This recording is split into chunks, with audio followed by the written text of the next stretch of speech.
nice and wide left. We are back, and man, doesn't that music just make you wish football was back? Man, that's what I was just thinking. When's football coming back? I want football back. But get into baseball. Some big news this week. Derek Jeter's retirement. We're just gonna talk everything about. I mean, Derek Jeter.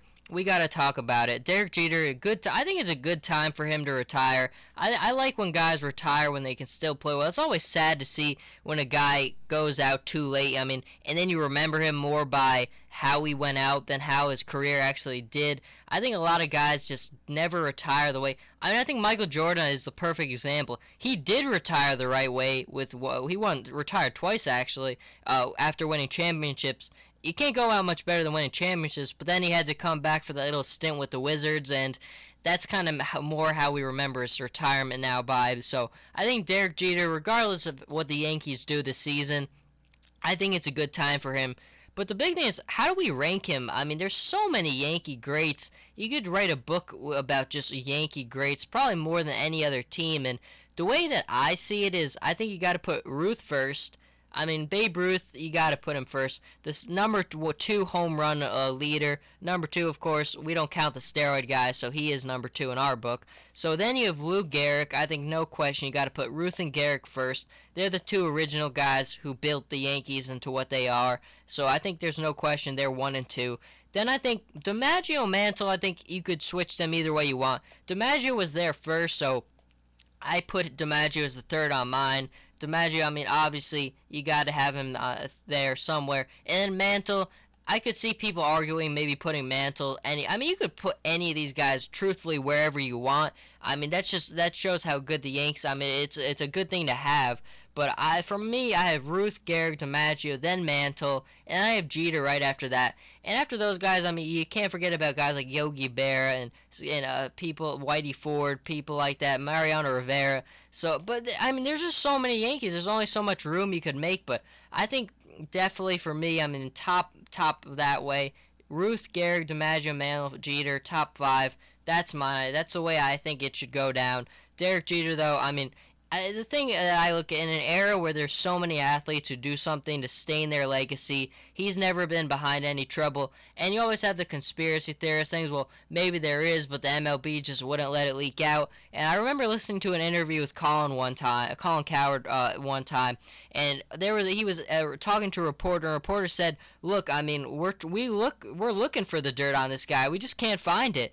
I mean, you think they wouldn't be looking for a big story for something like that? And the way that our media is this day, somebody like Deadspin, somebody would find, if there was a big dirt on Derek Jeter, somebody would have found it by now. There's no question in my mind. Somebody would have found it. And it just makes you appreciate him more, because the fact that he is able to keep that his record clean, and with all the people like Barry Bonds, all the trash like that who've ruined the game of baseball, it makes you appreciate him more.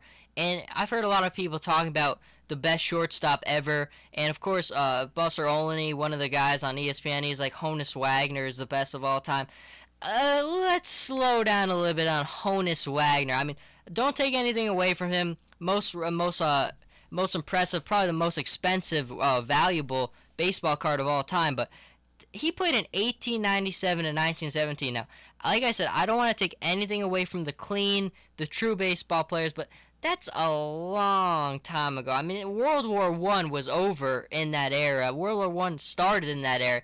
That's an incredibly long time ago. The game was so much different. But his stats, 101 home runs, 1,733 RBIs, a 328 batting average, a 391 on-base percentage, 3,000 hit club member, and he won the 1909 World Series. So, I mean, like I said, those are good stats, but the game was so different then than it is now.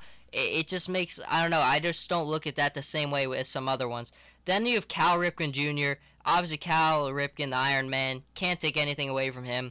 276 batting average, 3,184 hits, 431 home runs, 1,695 RBIs, World Series champ in 1983. And I think that's what it's going to come down to for a lot of people. I mean, the baseball historians or the people are going to know the guys like Honus Wagner, but the average fan probably doesn't know too much, so they're probably going to have it down to Cal or DJ. And then DJ, you look at him, You got a 312 batting average, 256 home runs, 1,261 RBIs, a 381 on base percentage, and then you got a 5-time World Series champ, something the other two couldn't come close to. So I credit him. I mean, whenever I watch the playoffs, you always see guys and the big names, they can never get a hit for their team when they need it. Well, that's one of the things you got to give DJ credit for, is because he's always been the guy who's been able to get the hit for his team when they needed one. So that's the thing I always think about most for him. So Derek Jeter, absolutely, he's on my list, and in my view, best shortstop of all time. But that leads to another thing, is can we really compare the eras, especially between the steroid era and this era of the past, the guys like Mantle, like I was just talking about, and Cal. I mean, I think it's unfair to compare these eras because the numbers from the steroid era are fake, so the comparison is worthless. I mean, it's worthless to compare a lot of these numbers. And I say it all the time on the show. My enjoyment of the game of baseball, it's just been diminished by the steroid era. It really has. I mean, I just don't look at the sport the way that I used to. It's really sad that the steroid era has ruined the game, because in my eyes, you got to throw everything out of the way. You got to clean up all the lists. It's just not the way it is anymore. But before I leave you, I just want to talk about one of our most popular segments last year was our fantasy baseball sleeper segment. We had a lot of good names. Probably the biggest one I take away still is Kenley Jansen for the Dodgers. He's become the full-time closer there. We told you last season he had a very good chance to land that position. So I think Kenley Jansen last year. We're going to have that segment back since baseball's coming back. We're going to start that up again next week. And when we come back, good luck to Iona tonight. Iona men's basketball, big game tonight. They're on an 8-game winning streak, so hopefully they keep it up.